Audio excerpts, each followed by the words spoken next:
What's up, everybody? Welcome into another Tuesday night edition of the Boiler Express podcast. Damon is out again tonight because he's being a good dad and Love you, a good Damon. husband. So prayers and thoughts still with him and his family as they recover from that situation. But hey, we had a pretty big game on Saturday, guys. But before we get to that, we'll get into our sponsors. Martin Vintage, as always, great shirts, great quality items over there. A lot of cool retro, kind of old school throwback stuff. My style, like right up my aisle, basically. Because it's from your era. Use code BXP at checkout, but follow them on all socials because they get some better deals out there sometimes. So check out what they're doing over there, and then you can see the new drops and stuff that come out. So also check out CBB Analytics. Frank set that one up because he's the big brain. He likes the big numbers. So he's got us a premier membership so we can see all the teams and all the stats. But if you want to go over there and get just an account for Purdue, you can do that for free. Or you can go big and check out all the stats like Frank and everybody else here does. So check them out. Cincy Blitz boards, of course. Shoot, I don't have mine behind me today, but yeah, it's a great yard game, table game for bar mitzvahs, baptisms, tailgates. What else, guys? Nothing's off Anything limits, and right? everything. Pool Dylan's parties. funeral. We're gonna Hey, bring a if bunch there's of, if you boys don't bring a blitz board to my funeral, then damn it. there we go. Oh, he's at work. He's a working man. He's a blue collar working man. God love him. We love Cody and There we go. Michaela. But check them out at Cincy Blitzboards on Twitter. Shoot them a message if you're interested in their stuff, and they'll work with you on a cool design. And then, of course, Big Banter, my partner over there. If you want to check out other things Big Ten related, not just Purdue, they've got accounts for all football and basketball teams over there. They also have a really cool thing called the Big Ten Huddle. So check out JR and the Big Ten Huddle. He does a good job of handsome JR. I love pretty JR. fairly covering everything, especially for an Ohio State fan. He does a pretty good job. So yeah, like of all Ohio State fans, JR. Well, JR, Eric, Chris, and Aaron are my favorite by a country mile. By the way, January 13th, Ohio State hockey against Notre Dame hockey. Christopher and I will be there with Eric and the Ohio podcast guys. So, for whatever reason, any Purdue people are there, doubt it, but come say hi. nice. Get a little hockey, eh? Yeah, a little hockey, eh? Yeah. I do know some Purdue fans are Notre Dame hockey fans. Don't lie, guys. Dylan, you're going to the game and you're not an Ohio State fan, so then what are we supposed to think there? I'm still going to wear Purdue stuff. I'm going there because I have never been to a hockey game before. What in the hell? You've never been any to a level? hockey game? Any level ever. Oh my goodness! At least I've been to a Predators game. You all give me shit for being a Predators fan. This is my hockey cherry being popped. Well, I'm glad I'm the one to do it. Oh, hey, get the paper towels ready. What an honor! Yeah. What an honor! I can't believe you've never been to a hockey game. That's crazy. Well, he won't be able to say that here in about 3 weeks, so you'll be good. I too have not been to a hockey game. What are we doing, boys? Wow. I have not. Sounds like I have some work to do. Look, been to many football common and ground games. Between Dylan and I. All that shit he talks, and we got the soccer common ground, we got the hockey common ground. Like, so if you count my time working in minor league hockey, I've been to God knows how many games. But if you don't count ones as fans, I've been to Blue Jackets game, Blackhawks games, any minor league in the 100-mile radius. You got it. I love. So here's old for you. I went to an Indianapolis Ice game once at the old Pepsi Coliseum. Yeah. Oh, the old Pepsi Coliseum. The old Wayne Gretzky and Bobby Orr. Well, we got off the rails pretty quickly there, didn't we, tonight? That's what I'm here for, boys. I mean, it's not like we have anything to celebrate or focus on, is there, right? Like, not like there's a big game or anything. Oh, wait. But yeah, so Saturday, right? Number 3, Purdue takes down number 1, Arizona, and takes their title, wrestling style. We just took the belt back from them, regained the number 1 seat or the number 1 rank. 92-84. It was basically the Fletch, Braden, Edey show, right? Our big 3 just showed up and showed out. 27 points, 26 points, and 22 points for Fletch, Braden, and Edey, respectively. But we do have somebody in the pod that was at the game. So, Frank, what did it look like? What did you see? You watch basketball? Duh. Yeah, no, I was there. I did watch the game in person. It was pretty cool. Yeah, I mean, I guess to start off about the atmosphere, it was pretty crazy. I put it up there top 3. Just if you can imagine Mackey with just more people, that's what I would, how I'd classify it. In terms of the fan ratio, like I would say it was probably I said 65-35. My wife said 70-30 Purdue, Arizona, but there are more Arizona fans than what I had originally anticipated.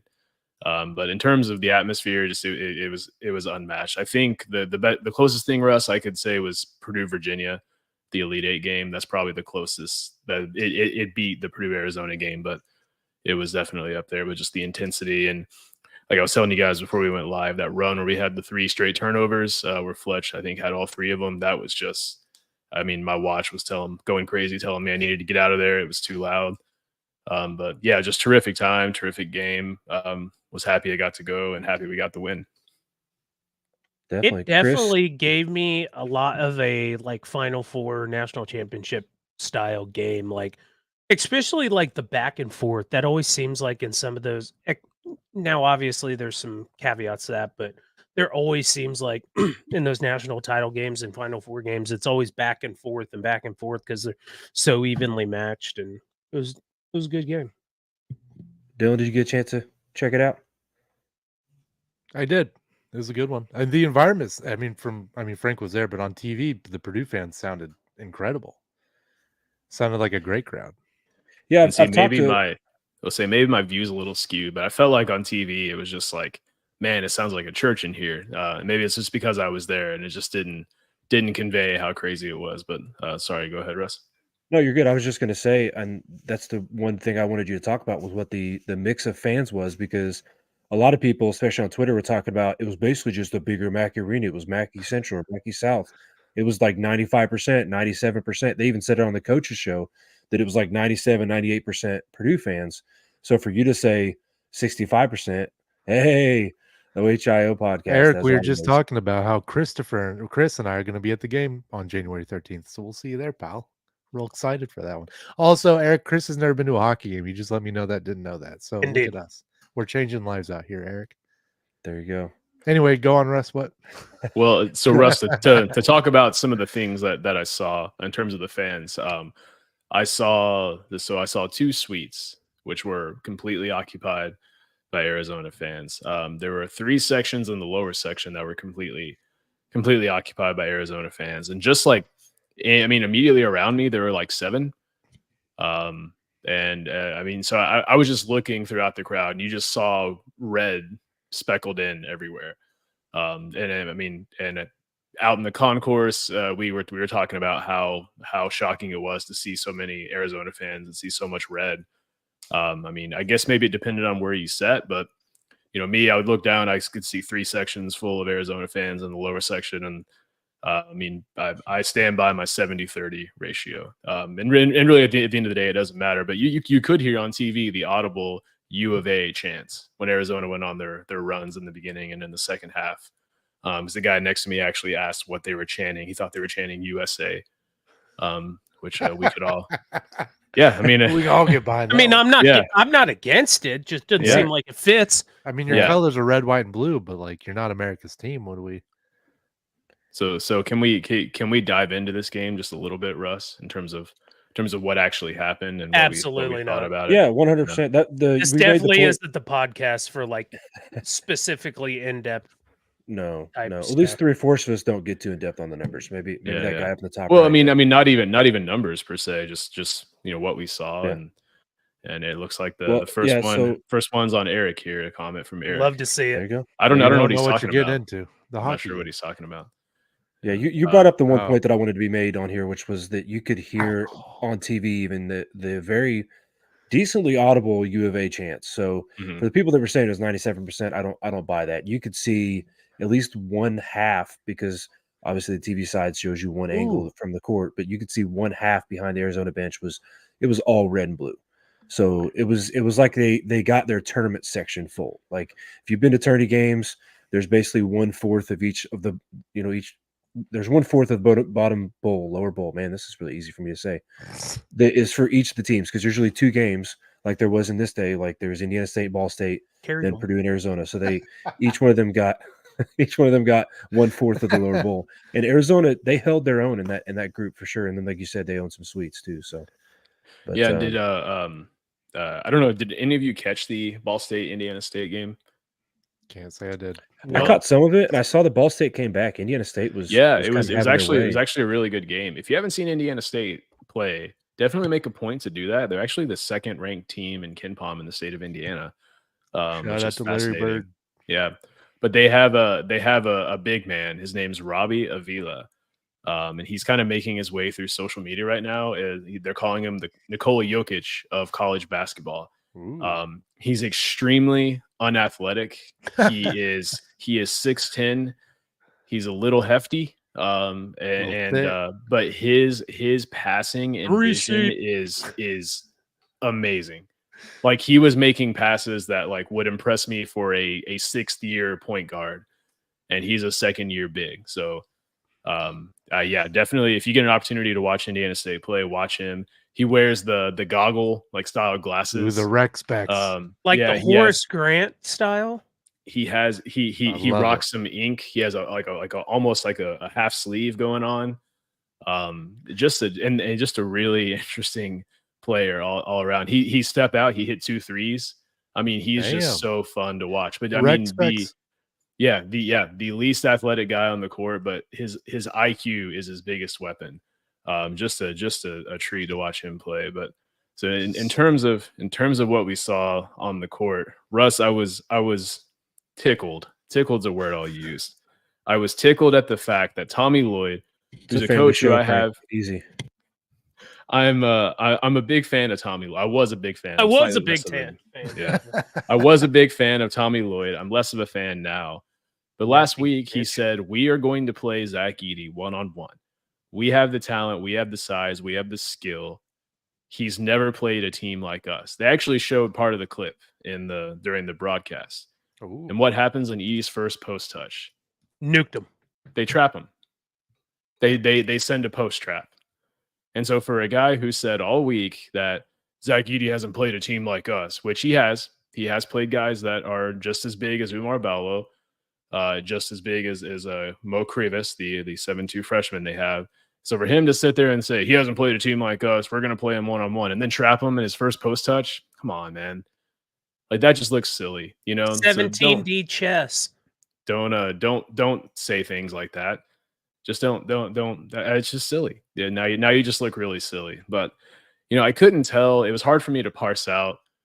Was Arizona, who was through that point in time, and actually currently still one of the best defensive teams in the country, were they disrespecting Fletcher Lawyer, or were they just playing sloppy defense? Because going back and watching it a second time, it's hard to tell. But I don't know if Edey just draws so much attention that it's easy to lose someone like Fletch, or if they were just content to let him shoot it because he was 0 for 4 the game before.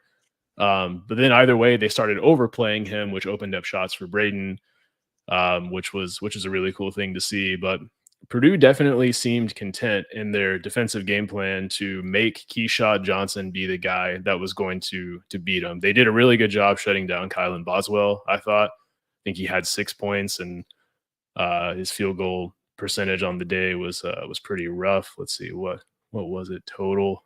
8 for 13. Oh, no, I'm sorry, that's not him. 3 for 9. Kylan Boswell was 3 for 9. So for a guy who's a lottery pick, they did a pretty good job shutting him down. And like Keyshawn, 2 of his 3 balls, like in the first 5 minutes of the game, I feel like. Yeah, and so Keyshawn Johnson, he's a career 25% 3-point shooter. They did a good job of not overreacting to him starting 2 for 2 from 3. Both of those came in transition, and they let him keep shooting. And what did he finish the game at? 2 for 2. So that he seemed content to accept that I'll beat you role, and Purdue seemed content to let him have that. But ultimately, I think this game came down to Purdue's depth. I mean, Arizona only played 8 players, and one of those is only for 7 minutes. So realistically, only 7 players. So, but I have to shout out Cam Heide also. I mean, just his minutes were really impactful, mostly on the defensive end. He was really, really good at sticking to guys off of all their ball screens. That was the immediate thing that stuck out to me defensively, for sure. But I'll leave it to someone else. What'd you guys think? Yeah, so it's funny you say depth, because one of the things I wanted to check was bench scoring. Do you guys know what bench scoring was in that game? I do, but I'll let these guys talk about it. Any guesses? Oh, crickets. Okay, so it was 4-2 Purdue.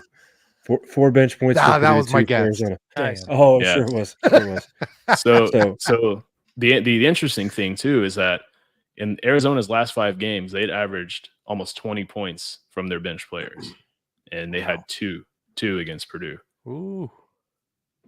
Now there is, from a scoring standpoint, there's a big drop off between their starters and their second unit, but yeah, that was to me a really, really big thing. And another big thing was the turnovers for Purdue. I mean, how many times did we turn them over? 13, 14? 13. Yeah.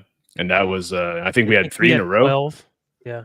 3 in a row in the first half. So, I mean, that was really the momentum changer, in my opinion, was that we were able to turn them over 3 times in a row and get buckets off of 2 of the 3. And Ethan Morton had a shot blocked there on the last one, but that was the kind of momentum changing moment, in my opinion. That's when the crowd really got into it. I will say the one thing I was a little disappointed in was how lost we kind of looked against a zone. Because when they went into that like 1-3-1 and 2-3 zone, like it just seemed like we knew we needed to get it to Gillis at the foul line, but we just weren't doing it. We kept trying to wrap it around the outside to dump it down low to Edie instead of just quick passes to like Gillis on the line, kick it to Fletch at the 3, and then down low to Edie, or just something. It just we seemed out of sorts, and which obviously allowed them to get back in the game. Yeah, I feel like we started off better against the zone, and then after the timeout, we got a little bit worse because even with Edie, he had 2 or 3 looks against the zone where he had that little hook that he's usually money on, and he missed like all 3 of them. And if he hits even 2 of those 3, we're probably not talking about how bad we were against the zone, and they might have even got out of the zone faster than what they did. So, yeah, I think Umar Ballo did a really good job of making Edie go over his left when he was defending him in that zone. But yeah, Chris, I agree, because the first couple possessions against the zone weren't great for Arizona. Yeah, I mean, they're remember really good for one, Purdue, and then it's almost like we made it too hard.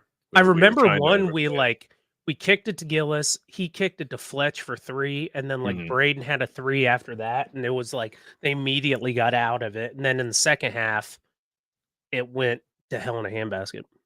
Yeah, and I think, when you force a team like Arizona, who hadn't played a single possession of zone all season, when you force them to play zone for the first time, that's probably a good thing, in my opinion. Yeah. Because they were kind of, they didn't have an answer, especially with Fletcher playing the way he did. But Fletcher was a beast. I love the way that Painter started kind of riding the hot hand too, because later in the first half, we started running some plays just for Fletcher, just a simple pick and roll with a shake. But I know one time we had Braden step out and actually pin down the shake man. He pinned down Pelle Larson for Fletch.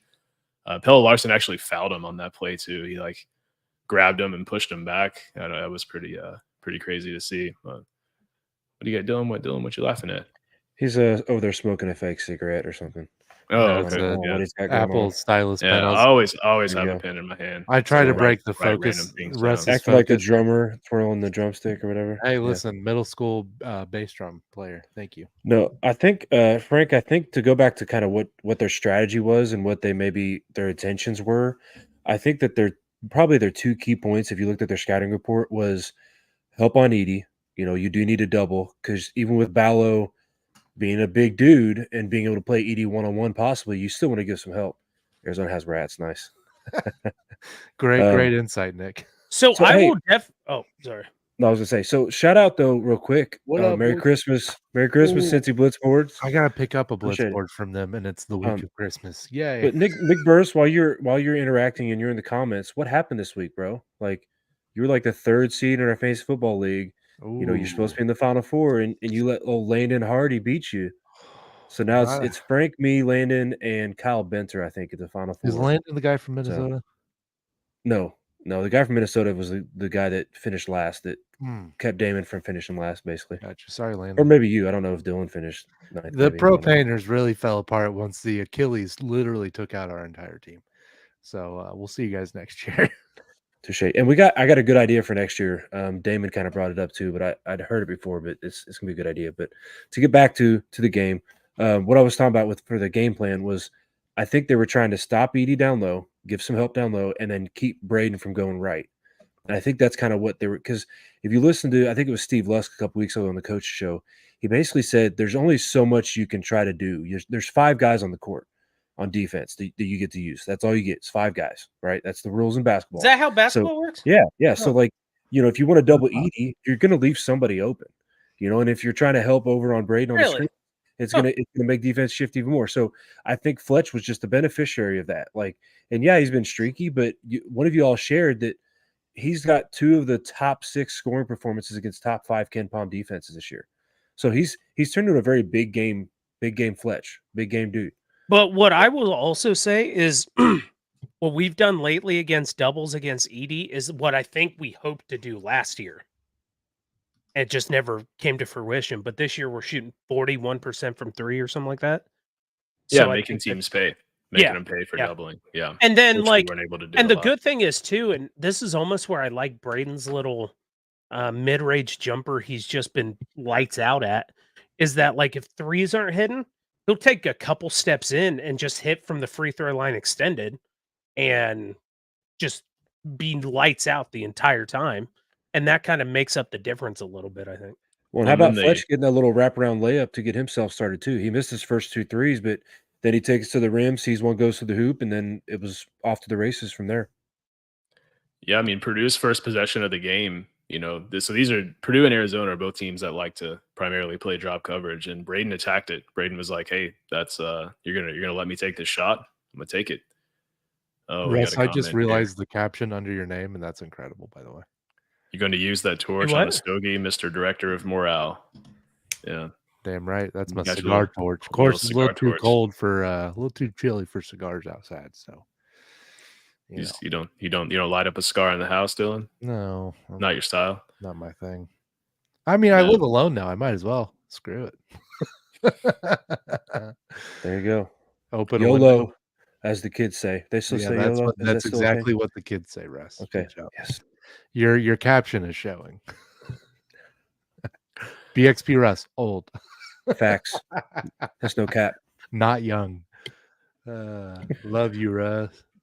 But so I listened to a certain talking head earlier this week, and I shouldn't do this, but I do from time to time. But Jeff Goodman? No, it wasn't Jeff Goodman actually. But this person said, in order for Purdue to win this game, they had to play a perfect game. Was exactly what they said. And I thought that was strange because that's I felt somebody like that did Purdue, not watch the game. Yeah. I felt like Purdue did not play a perfect game. I mean, there was a 7-minute stretch, almost 8-minute stretch. It was over 8, I think, where we scored -2 points. So I mean, and it was self-inflicted that in that stretch. I felt like we tried to make things too difficult against the zone, like we said. We weren't just flashing middle and playing off of that. We were trying to make really difficult passes. And when I went back and watched that section, it was a lot. It wasn't as bad as what I thought when I was there in person. Purdue really got back on the defensive end and forced some tough shots. Some of those they hit, but I felt like defensively they made up for a lot of those. But I felt like this was far from a perfect game. That was my take. Does anyone disagree or have anything to add to that?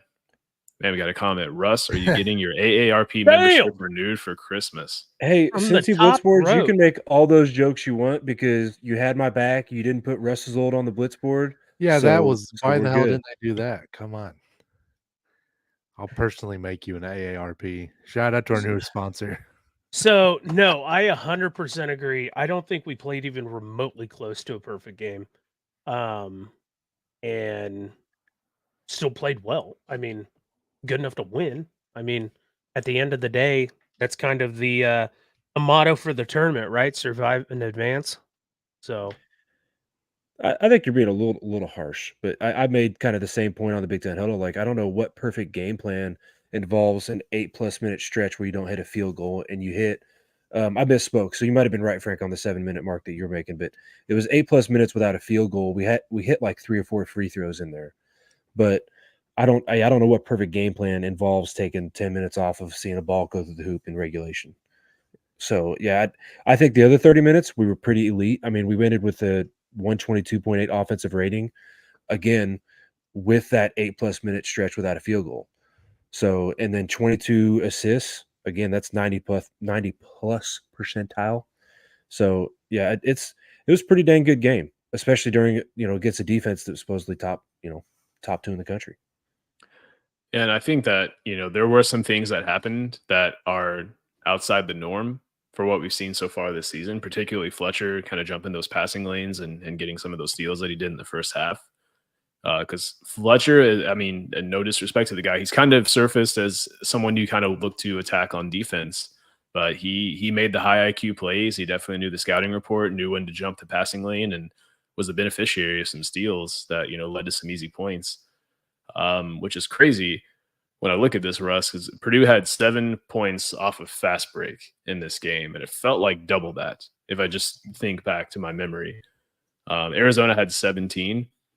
One thing is interesting too, Russ, is Purdue had almost 75 possessions in this game. And on the season, we averaged 70, so we were definitely playing at a faster pace than normal. Now, some of that is also due to Arizona's fast pace, but that Pella Larson, Umar Ballo pick and roll for a lob is just a thing of beauty, man. Like that is such a cool play because you overplay the guard. He's just going to toss it up and let him throw it down. That was so cool to see, and I found myself clapping a couple times because that was just such an impressive play. And I looked around and immediately stopped. But I think there's a portion last season where Braden and Edie went to that a few times, and they got pretty good with that. I'd like to see that come back for us as well.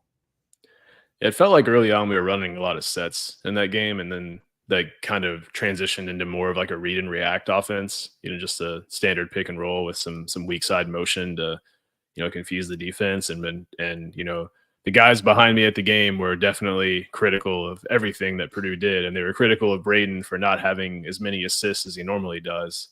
But he also had 25 points. So the Big Maple led us in assists in the game.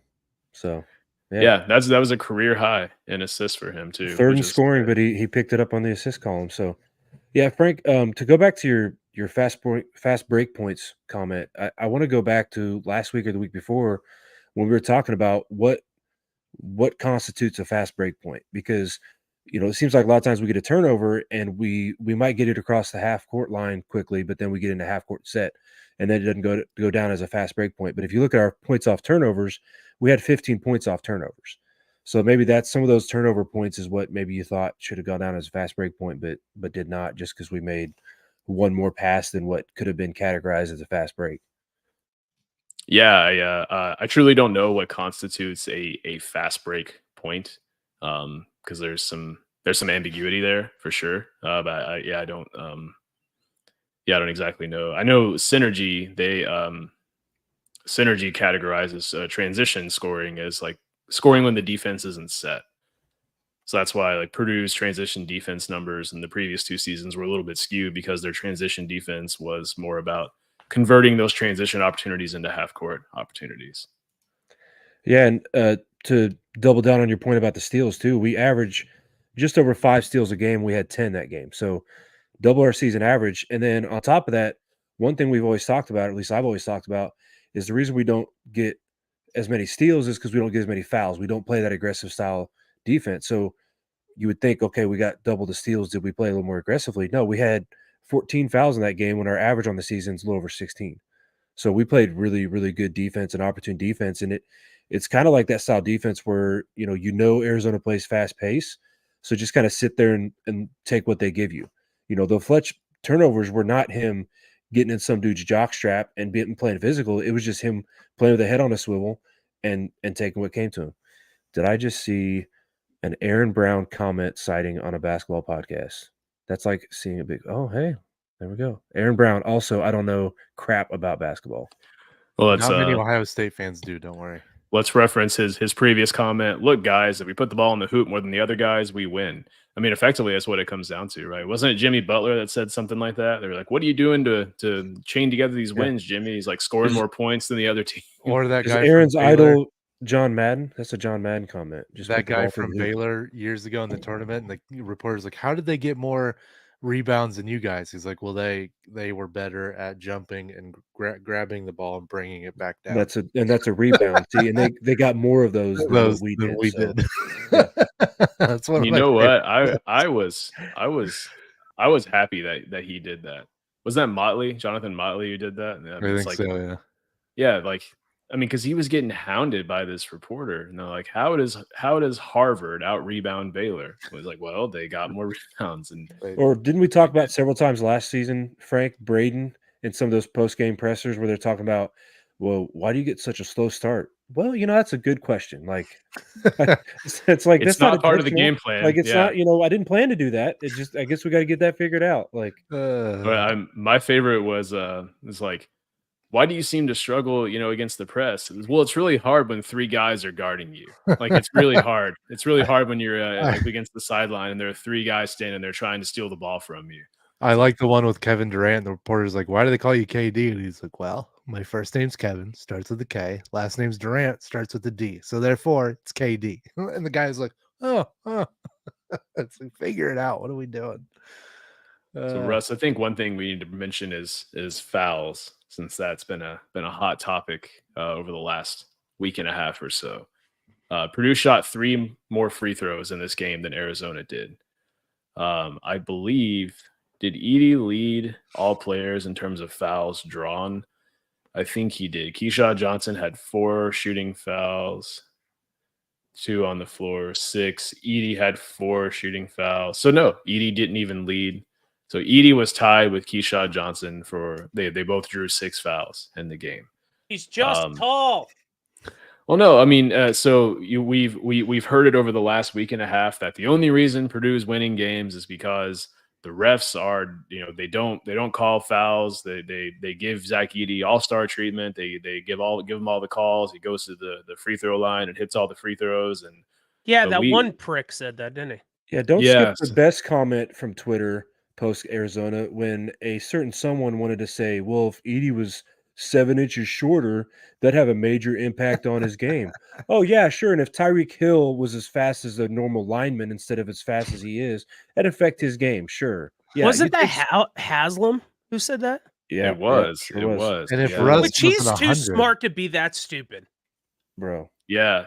Lost a little respect for him, if I'm going to be honest. That was a hot take. It's like, Victor Wembanyama was drafted because he's 7'4". He was drafted first overall because he's really raw. He's not a great player right now, but he has a lot of potential because he's 7'4". It's just like, height in basketball, that's a real thing. I don't know what your point is. It's like pump the brakes, because that's what he said. Pump the brakes on Edey National Player of the Year repeat. He's 7'4". And I'm like, that's why a 7'4" guy wins the National Player of the Year every year, right? But I feel like I have to issue a public apology to all the other guys who are around 7'4" in college basketball that everyone's comparing their numbers to. Because I feel like every time anyone on Twitter or any form of social media says Zach Edey is just tall, people just start dropping these guys' names, and I'm not even going to say them because I feel that bad. Yeah, it's just like, so it's like, well, this guy's 7'5", he averages 3 points per game. This guy's 7'4", he averages 2 points per game. This guy's 7'3". Come to Purdue and get developed.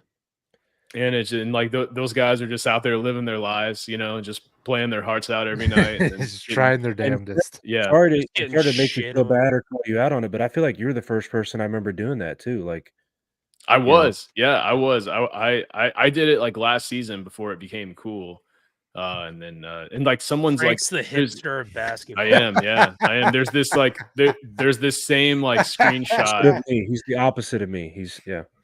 There's this same screenshot of an Excel spreadsheet of all these guys that's like a year old now at this point. A lot of the numbers aren't even accurate anymore that everyone's passing around. But it's like, yes, Edey is tall, sure, but he's also skilled. Like you can be both. Not everyone who's tall is skilled, but and not everyone who's skilled is tall. As we see with Braden Smith. I mean, he's 6 foot on a good day. He's very skilled. So it just all you can. Yeah, they're all pretty tall. Hi guys. So has anybody else got anything else on Arizona? Big dub. I don't know. Let me see. Big dub. I think what I'll say too is I hope the Fletcher lawyer hate has stopped. because the kid has been an absolute demon for the last 5 games, 6 games. Maybe it was before the Maui tournament. So Yeah. regardless of what it is, Should the hate stop? Yes. Will it? No. Probably Twitter's not. always going to No. find somebody. Yeah. I think I don't know if I said it in the group thread or maybe just somebody around me, but I feel like we're getting the Michigan treatment in basketball minus the scandals. Like people are always going to find some reason why we won that game, some reason why we're doing well. I know we talked about possibly being like Ohio State in football. I think at this point we're more like Michigan, just minus, cheating and You scandals can't and say all that the stuff. N word. It's that team up north. Gosh. Michigan. Also, Whatever Eric, they do. Yeah. football season's been over for like a month. Like I don't know why you're bringing up football. I would say we're probably closer to Alabama because everybody hates Alabama, but they really don't have the scandals. Well, and when Alabama lost the game, what did they say? It was the sky was falling. We lost to Northwestern. It was like, Right. oh, it's the same team as last year. Here we go again. Like, I had one guy tweet me and he's like, I haven't seen all the hate. And this is towards Coach Walters. Like, who's saying I was like, dude, I'm jealous of your timeline. Yeah. Like, I want you. How did you get your timeline? Because I want. I've never heard someone say they want Walters fired. I'm like, man, I wish I had that timeline. And then the Georgia recruit came in and they all shut up. And it's just like, guys. Yeah, it's funny how that works, huh? It's odd how that works. Aaron, Aaron, football season's over. Quit talking football. We're not here for football. We're here for basketball. Russ, the only thing I'd left to say about the game was I felt like that was Purdue's best defensive game in terms of icing ball screens. They iced every time crap out of that thing. And like Lance Jones so many times just got in between the screener and the ball handler and just like walled up. Was like, nope, you're not taking the screen and force him to the baseline. So that was really, really cool to see. It was like an ice chest. There were so many icings in it. Yeah. Wow. Got a comment here. Aaron. Wow. Whoa. Aaron. First of all, I thought that said licking and not icing, so that was really bad for a second. Aaron, this is a family program. Okay. No, it's not. Please. So for anyone who doesn't know, icing, a painter calls it downing, is a term where you force stuff that goes on a cake. Yeah, it is what goes on a cake. When you ice a ball screen, it's typically done on a side ball screen. You force the defender away from, or you force the ball handler away from the screen and toward the baseline, and that kind of pins the ball to one side. It helps make skip passes easier to intercept. It allows help to come a little bit earlier. So you see a lot of it in the Big 12. So anytime you see a Purdue defender getting in between the ball handler and the screener and forcing them to that sideline and toward the baseline, kind of shading them toward the baseline, that's what's referred to as icing. Painter calls it downing a ball screen. There's 20 different names for it. I've noticed we've done that way more this season. We have done that way more this season. And then when you look at the best teams defensively, kind of consistently year over year, a lot of them play an icing, or what they call a no middle scheme, where it's like the ball gets in the middle. That's like the last thing you want to allow. So it's what it sounds like. You don't let the ball in the middle. That's the thing you try to eliminate the most. So you try to pin the ball on one side, and that makes playing defense easier because to toss it to the other side means you have to throw a cross court pass, and there allows your guys more time to recover so they can help out in the paint a little bit more. So it takes really athletic players to do it. But I'm going to comment here. Oops, Russ is yawning. Time for us old guys to go to bed. Night all, go Bucks. I missed my nap today, okay? I was explaining to the guys before. I missed you and your nap, nursing homes. Oh, Eric, do we have to pick you up from the nursing home before the game? I'm going to be intoxicated, just so you know. Shocker. We got to sneak booze into there. So we do have one game this week. I don't know that we need to spend a whole lot of time on it. It's kind of that normal. Yes, we do. Christmas break bye game. But Thursday night, Jacksonville at Mackey, 6:30 p.m. It's on BTN, not BTN Plus. Actual regular BTN. Aren't they called the Dolphins? The Jacksonville Dolphins. So that's weird. Very confusing. Yeah, if you're an NFL fan, it's very confusing. I heard it on the coach's show, and I was like, "What did they just say? The Jacksonville Dolphins?" Like, of all the aquatic animals, they could have come up with something other than dolphins. Right, but they are pretty lowly ranked. They're 267 in Ken Palm, 273 in the net. They're 8-4, but technically 6-4 because they played 2 Division II teams and beat up on them.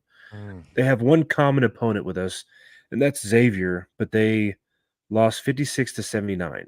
Obviously, we beat them by double figures. So Did we? if that's an indicator, yeah, it was 82-71 we beat Xavier. So He's got receipts, Chris. I do. Their leading scorer is a guy, sophomore named Robert McCray, a guard, 17.9 points a game. Sounds like a factory worker. A couple of notes: they don't really play anybody over 6'9". They have a 6'11" freshman forward, but he's only played in 4 games this year, so I don't know if he's one of the bodies they decided to try to throw at him. But yeah, I don't know if you got more stats, Frank, or any of you guys have more stats than that. But I mean, yeah, they're terrible on corner threes, Russ. I don't know if you saw that. They're 7 for 31 in the corners. But above the break, they're 36.6%. So we'll be curious to see if Purdue tries to let them shoot in the corners. I imagine probably not. I imagine this will be a game where guys are looking to make a statement, especially on the defensive end. But yeah, they shoot an above average percentage from mid range. So they shoot 15% of their shots are mid range shots, and the Division I average is 12.5, so a little bit higher there. In terms of in the paint, not a ton of scoring threats in the paint. They're only shooting 59% at the rim, so not a ton to worry about there. I mean, I anticipate this is going to be an easy win for Purdue, but as Nick Burris just mentioned in a viewer comment, Indiana almost lost to Morehead State. And these are the games where the students are gone, and all the farmers, let's say, who maybe aren't as energetic as the students, come into town for the game. And I don't think anyone on this team is going to overlook this game. As they said on the coaches show yesterday, that this is 2 more obstacles that stand in the way of what Purdue's goal is this season. So I think that this team understands that you got to bring it every night against D1 talent, and I don't think that that's going to be an issue. But these games always scare me. You're coming off of a win on the number 1 team in the country. These guys are going to be hungry. The Jacksonville Dolphins, as weird as that sounds still, but I think it would worry me more if it was Maryland or Nebraska or something like that. But I mean, Morehead State's even 100 spots up on KenPom compared to where Jacksonville Dolphins are. It's gonna be difficult to deal with. However, your boy will be there Thursday. Ooh, we got a man in the streets. Yes, sir. Boilers by Tree Fitty. Comment here. Boilers by Tree Fitty. Yeah. Let's do it is prediction time. Let's do some predictions. My favorite. Dylan, I want to make. Can I point out 2 more stats? Sorry, there's 2 stats that I did. Oh, absolutely, Russ. The one that I think works in stats. Yeah, so you'll like these especially because these are more the CBB stats right here. So one that I think works in our favor. Shout out CBB Analytics. Jacksonville averages 23 free throws a game, which is 87th percentile. I think that's an area that we're going to crush them in because we don't foul, as we know. We don't foul. We don't send teams to the free throw line. So if that's an area that they rely on a lot of their points and they already aren't a great scoring team, I think that's where we could see a large disadvantage there. But they're also in the 91st percentile in steals and steal percentage on defense. So we do need to take care of the ball. I don't know if they're a pressing team. I tried to find that on CBB, see if I can find that, but that's only the last 2 stats I got on that. So, okay, you guys go scores. Well, I'll shout out the viewer comment here. Give me Boilers by 34 from Nick. Yeah, I think that's a reasonable number. Yeah. But Dylan, we'll start with you. Yeah, speaking of reasonable, let's take it over to me. As I always say, what's the slogan? It is Boilers by a billion against the Dolphins. Fucking Dolphins. Out of all the aquatic animals, and Miami has that day. I could go on. Why would you choose the Dolphins? Anyway, Boilers by a billion. Can I be Chris? What you got? Ooh. I'm gonna say that we put 100 on them. Oh, I like that. And like Edie doesn't see the second half of the second half, or like starter, like main role guys like Fletch, Braden, Edie don't see. Edie will have like a double-double in the first half. Braden will flirt with a triple-double again. Over under 22.5 minutes for Edie. Ooh. I'm going under. Yeah, I'd go under. Yeah. Okay. Notice I answered last. I waited to see what Frank was going to say. And I'm like, yeah, Frank's right. Under. No, we have over. We have an over here in the comments. Oh, Nick, quit drinking. I think you could easily see it be 20 to 25 point lead by halftime. Oh, easily. And then I think you. Go ahead, I think Frank. Edie gets his double-digit points to keep the streak going. yeah, And then then that's it. Yeah. I think Will Berg will get double-digit points. Like, I mean, Bold I just predictions here. think it's going to be one of those games where, like, we're just going to come out hot early, especially being at home. You know, getting some home love for the first time in a couple of weeks. Yeah, we're a long way from being nervous playing at home as the number 1 team for the first time. Guys, it's the gold fedora guy. A legend. Oh my God! It's a legend on the program, the gold fedora guy. Let's go. Holy shit. Well, First half, Dolphins 19, Boilers 44, final gold 42 fedora to guy. I'm a 81. big fan of yours. With starters resting after the first turnover. Or first time out. Second half. Yeah, Words are hard. Hey, okay. Look, yeah. No. That is a very specific prediction, and I'm all for it. I'm all for it. So we have Boilers by $1 billion on one end of the spectrum, and here we have first half Dolphins 19, Boilers 44, final 42-81 with the starters resting after the first time out in the second half. I mean, love it. Love that level of specificity. Love you, gold fedora guy. Big fan. That is more in the vein of where I was thinking too. I was thinking we're going to be up, 20, 25 at halftime, like Chris said. But I don't know if we get to 100 because they're going to pull the starters so quickly in the second half that I think our scoring does slow down and you see more of like, an 83 to 52 kind of a final score. Yeah. So Russ, to answer your question about the press, they have pressed 27 times this season. Doesn't seem like a lot.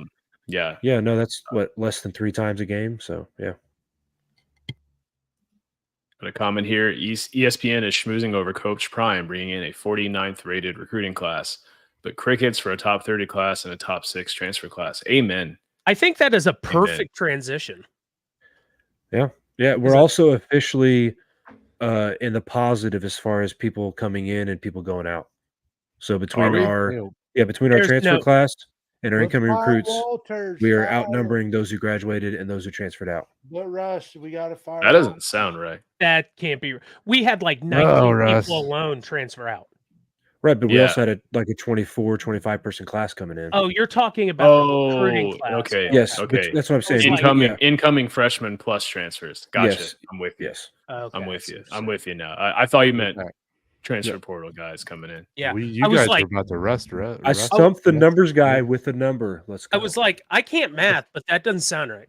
That don't math good. I don't math the goals, but so my bold prediction, and then we can move I on. love a Frank bold prediction. My bold prediction is this is a good game. Good game. And by good game I mean 12 or more for Miles Colvin. It's another good game for Caleb First. So two guys who have kind of been on the short end of the stick from a scoring opportunity perspective. And then here another comment. We brought in a 6'7", 350-pound O lineman. Amen, man. That's that is one hefty lineman. We are stacking bodies in front of Hudson Card next season. Oh yeah, and who we put out the tweet the other day about putting a damn Secret Service group in front of him for next season. He's got with it. Hartwig at the anchor, and then the Notre Dame kid, the 6'7" kid. Like we have some studs coming in from that. How's this for bold prediction? How's this for bold prediction? Maccabee will go for over 1,000 yards next year. Aaron, whoa, Aaron, we have Aaron. Won't help. Well, we saw what happened when Hudson Card was protected. Oh yeah, go Syracuse. Yeah, great point from Ultimate Boiler. Marcus Bowe coming back as well. Yeah, that's huge. Ultimate Boiler guy is cool. We should have him on the pod. Yeah, I feel like it's highly speculated. But is it confirmed? Kydron Jenkins is he back? I have not seen confirmation on that. I haven't heard one way or the other yet. I know it's like it's been reported that it's highly speculated that he's coming back, but I don't really know. Which speaking of, did you guys hear Zach Edey, his pre-game interview for the Arizona game, talking about his decision to come back? No, I was at the game, so I didn't get any of that. So it was pretty cool. He said kind of the last thing he thought about before he made his decision was when he makes the decision, like if he decides to go pro or if he decides to come back to Purdue, when he looks back a year later, when he looks back on that year, is he going to say, what situation is he going to say, yeah, that was the right decision. I had a lot of fun doing that. I'm going to have a lot of memories from that year. Like it was a really good year in my life. And he said he looked at Purdue and how loved he was, and obviously being National Player of the Year, but the situation he saw as being a lot more fun, a lot more positive, and he had some things that were unfinished. And so when he thought about it that way, it was a pretty clear decision. So, and then Painter too, in one of the, I think it was a couple weeks ago, one of the pregame or postgame pressers, not a coach's show, he basically talked about it like it was guaranteed. He said that Edey was going to be a second round pick. He was going to sign a 2-way G League contract. He was going to play a lot of G League games, might not even see many, if any, NBA minutes.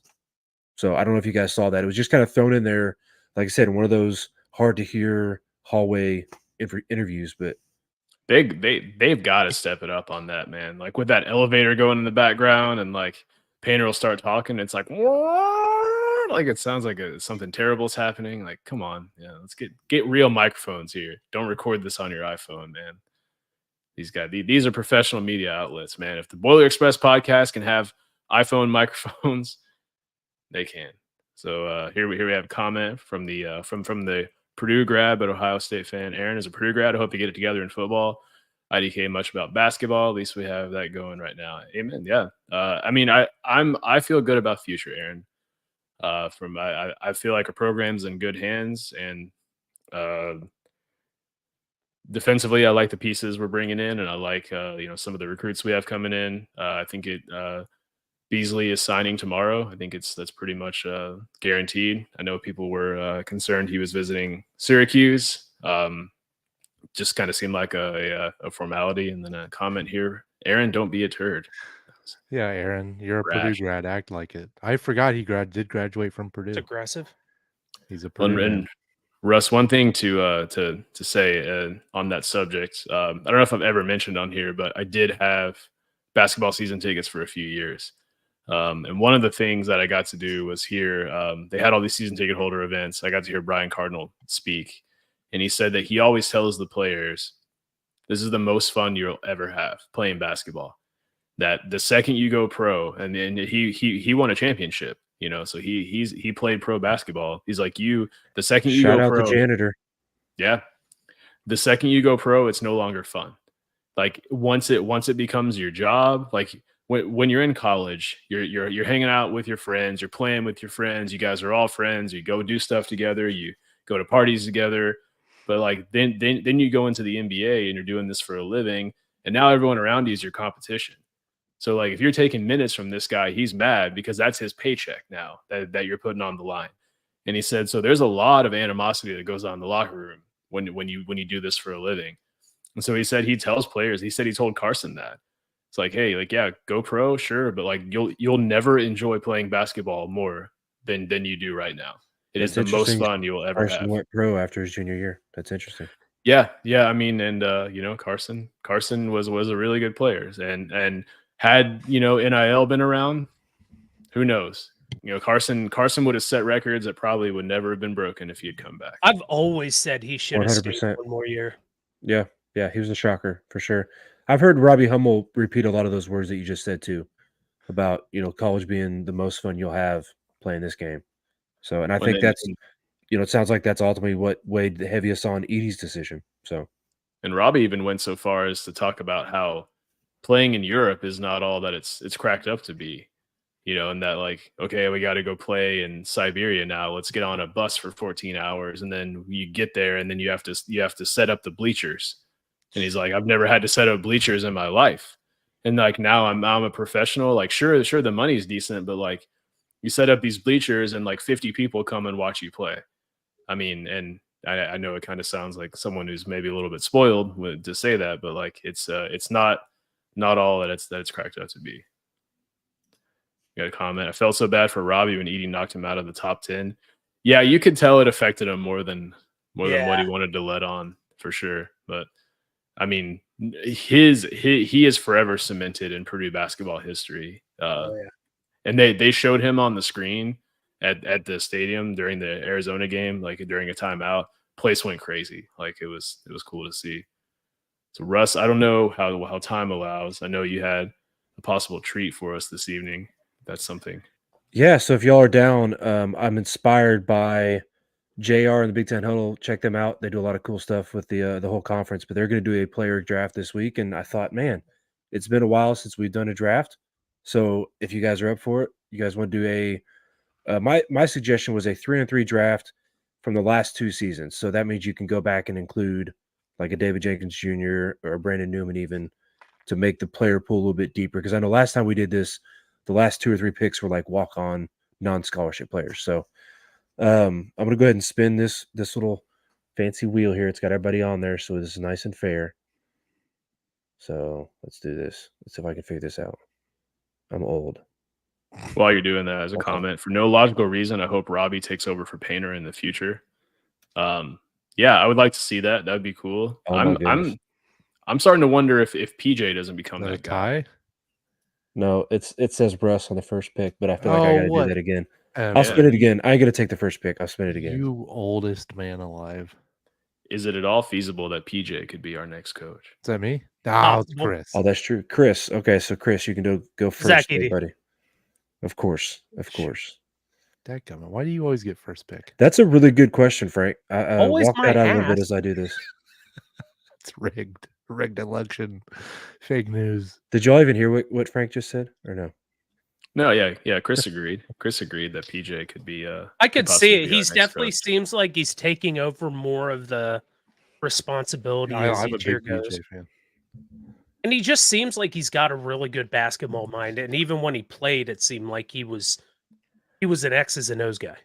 Big shot, PJ, man. Like, hey, yeah, quit your bitching. What? Excuse you. Let's do Robert Hummel.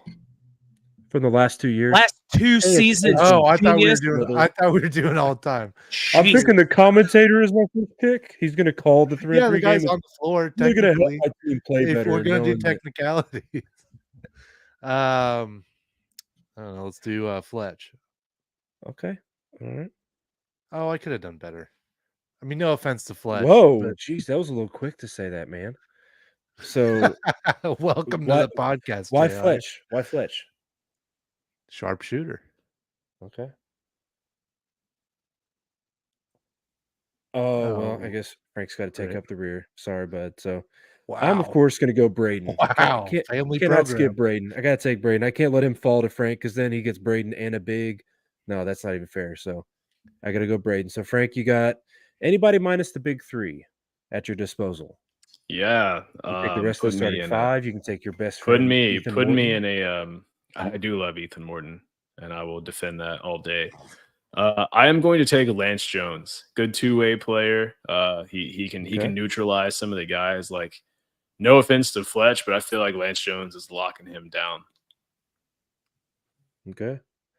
And you got 2 picks because you're at the turn. So we're gonna do this snake. Yeah, this one. I'm gonna take Mason Gillis for the hustle. Interesting. For the hustle. All right. So it's back to me, man. That's not the pick I expected. So it was makes my pick a little more difficult because I feel like I got to get a big here. I know we did this last time with the roster, and so you kind of got stuck taking a big on either your first or second pick. So, man, I think I'm going to go with Trey Kaufman-Renn. I know, I know that Caleb First has got a little bit of size on him, but TKR is starting for a reason, and I think he can at least mitigate with maybe a little bit of help, depending on who my third pick is. He can help mitigate the Edey effect a little bit and still also score offensively. So that's what I'm going to go with. And Chris has got somebody sneaking up on him. So, okay. Is that the Taco Bell delivery? Are you good, Chris? Tell Mrs. Chris I said hi. Mrs. Chris. How rude. How rude. Why so, Dylan, I know you didn't pay too much attention on your first pick, but try to make your second pick and pick somebody that was on the team the last 2 years. Okay, now I get it now. All right, okay. Caleb First. Good. Okay. Good pick. Get your big. Hey-o. Okay. All right, Chris, you get through the first one to complete your team. So basically the 4 bigs are off the board. and then you got the four guards, the four top playing guards off the board. So I know. Chris is playing small ball over here. yeah, I don't know about that. He's used to that. Ow.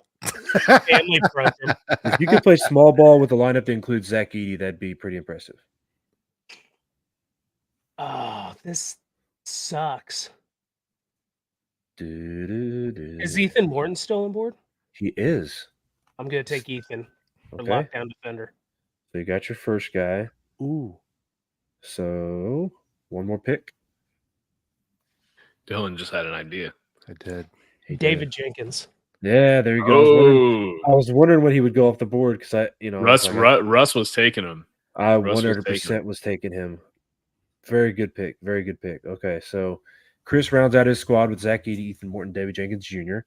Good combo guard from last year. Should have been a 2,000-point scorer, but unfortunately couldn't get him there. But Dylan, you got Fletcher Lawyer, Caleb First. Who are you going to round out your team with? Wait, hold on. So last year too, right? Yeah. Mm-hmm. Yeah. Shoot. Hold on.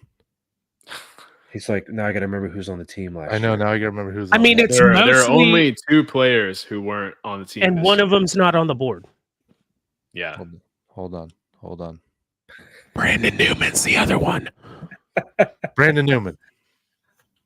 Interesting. Okay, Brandon Newman. So you got it. You got a good lockdown perimeter defender. That's what I was going to say before you said it before me. So I'm going to pretty quickly lock up Camden Heidi because I was thinking about taking him. Yeah, having that wing, I think you guys got the defensive specialist with Brandon Newman, the Lance Joneses, the Ethan Morton off the board, but Camden Heidi's got the athleticism that I think I can put him on. Whatever wing you try to put out there, he can also help Trakoff and Wren in the post on Edey. So I'm feeling pretty good about my squad. I had contemplated taking Ethan Morton and Cam Heidi and used Ethan at the point. I thought that's where you were going to go, so I was already ready to put David Jenkins on my squad, but yeah, I appreciate you. I was tossing back and forth on that one. A comment here: it'd be cool if Frank had some formula he could use to see who would win these 3v3s more times than not. I got you. Never say never. Do it, that guy. Yeah. Look for this in the next cracking the whip. Look for this in the next 24 hours. I don't like our chances against Dylan on any computer metric having Edey up there. No, I'm sorry, Chris. No, Chris has Edey. Yeah. So that leaves me to finish off, right? It does. Are you going to go a big lineup? Are you going to get yourself? Depends on what you call a big lineup. Like Will Berg's still there. We've seen what he can do. I'm still a fan of Brian Waddell, even though he doesn't get a ton of playing time these days. He's 6'8", he's mobile. But I'm going to go NBA. I'm going to draft on potential. Ooh.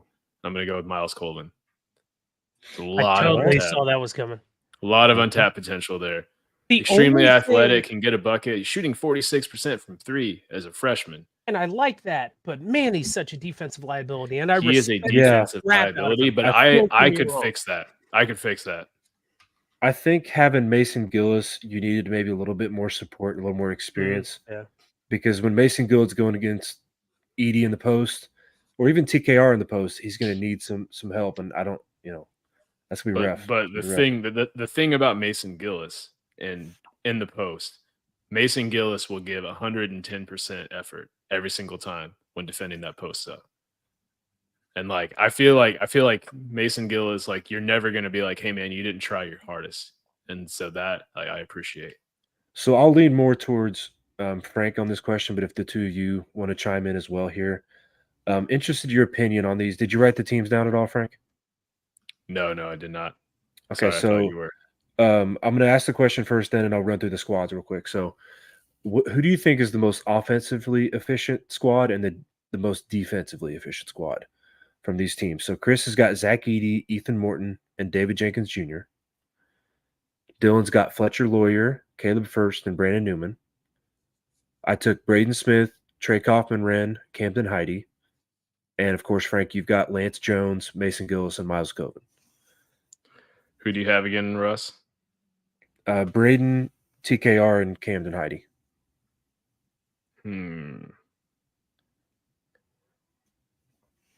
So defensively, right away, Russ, I feel like your squad's probably the best defensive squad. Top to bottom, Braden's an above average defender. TKR's looked really good on the defensive end, and Heidi has potential to be the best defender who's a Painter's ever coached, just from what I've seen. Like he's trending up there with Rayfield Davis already. Offensively, like the Ethan Morton, David Jenkins is very top heavy. And I mean, I feel like you could double Edie with that, and as long as there were more than 25 seconds on the shot clock, David Jenkins Jr. would be a little bit of a scoring threat there.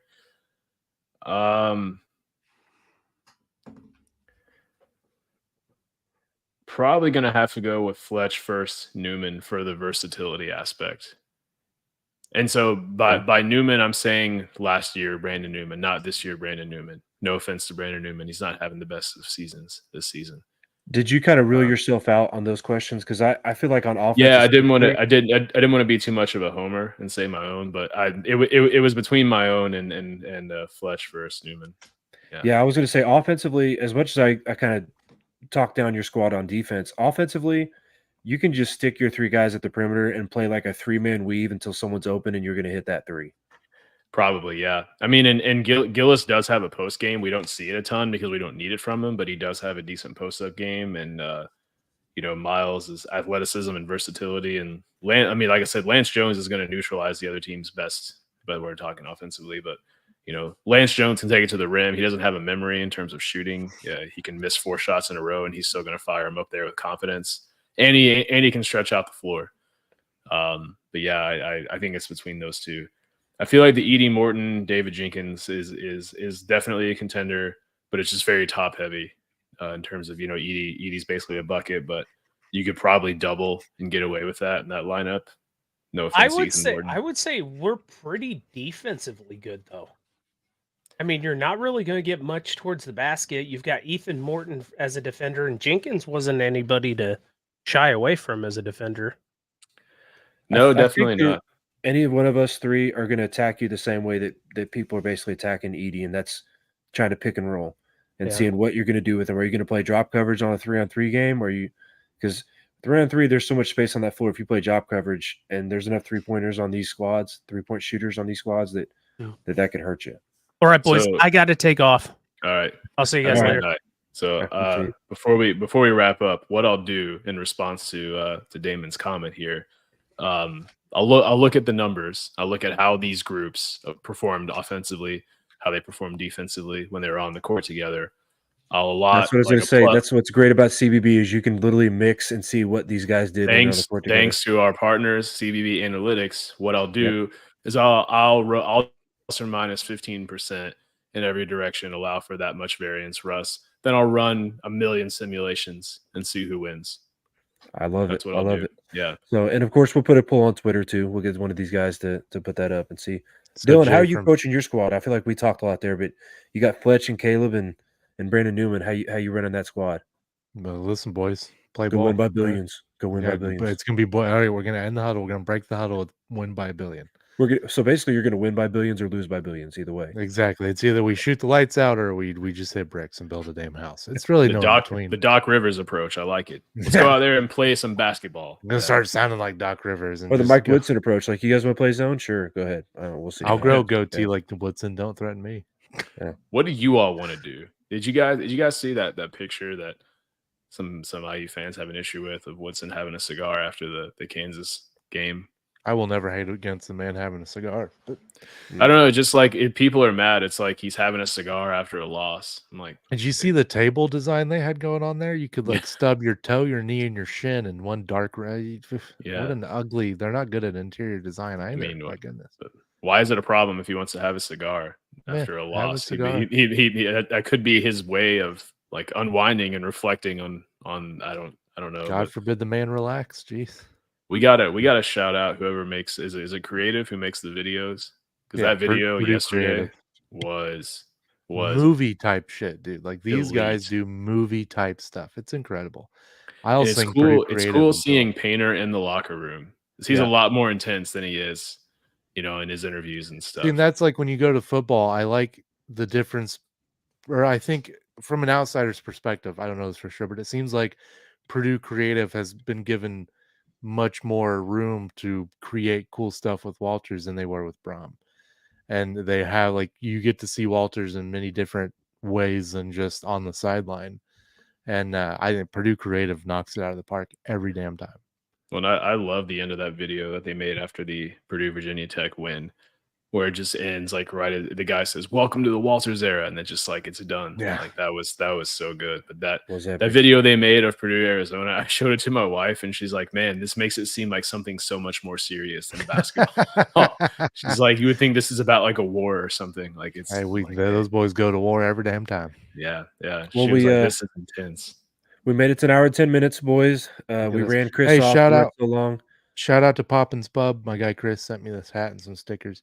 So shout out. It's not an actual pub. You can't go to it. It's in his basement, I'm pretty sure. So I can't give you. It's not like Shout out a place you guys can't go. Exactly. That's right, Dylan. Way to go, bud. Pretty much. That's another old thing. That's something I would do, but you know, Russ, did you notice your name?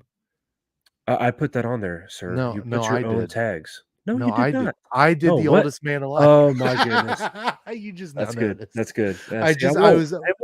That's true. So while you it took me guys a were while. talking, I was messing around with this, and like I was like, "Ooh, I can change their names." Basement But, pubs are the best pubs. Pay JR. attention tomorrow to your social medias. Obviously, Hey, and it's tune signing into the Big days. Ten Huddle. Great A lot of folks things there. going. Yeah. Pay attention, Big Ten. Shout out I've JR. I've Love shouted you, them out a JR. few times on there. If you aren't watching them, you know you're not a big enough fan. You obviously You get only to care see about Purdue. JR's handsome mug. God, I love JR. And right now you get to see JR talk a lot of good things about Purdue. So you get to see a Ohio State fan give Purdue their flowers, and it's great. It's great I stuff. love But it. I love One it. thing, JR, you need to find someone who speaks negatively about Purdue and have them on with Russ. Because I feel like when Russ and I aren't on there, whoever the guests are, they're like, Zach Edey's terrible. He's only big. And then when we're on there, they're like, he's great. He does nothing wrong. I would love for Russ to be there and there be some disagreement. That would be really cool. I see a lot of red, a lot of steam. It'd be interesting. But, there's nothing scarier than an angry old man. Thursday night, 6:30, Big Ten Network play Jacksonville. We won't see you again until after the holidays. So Merry Christmas to everybody. Have a good, safe holiday weekend. And we'll see you back here next Tuesday. Boilers by a billion. Boiler up. Don't you forget it.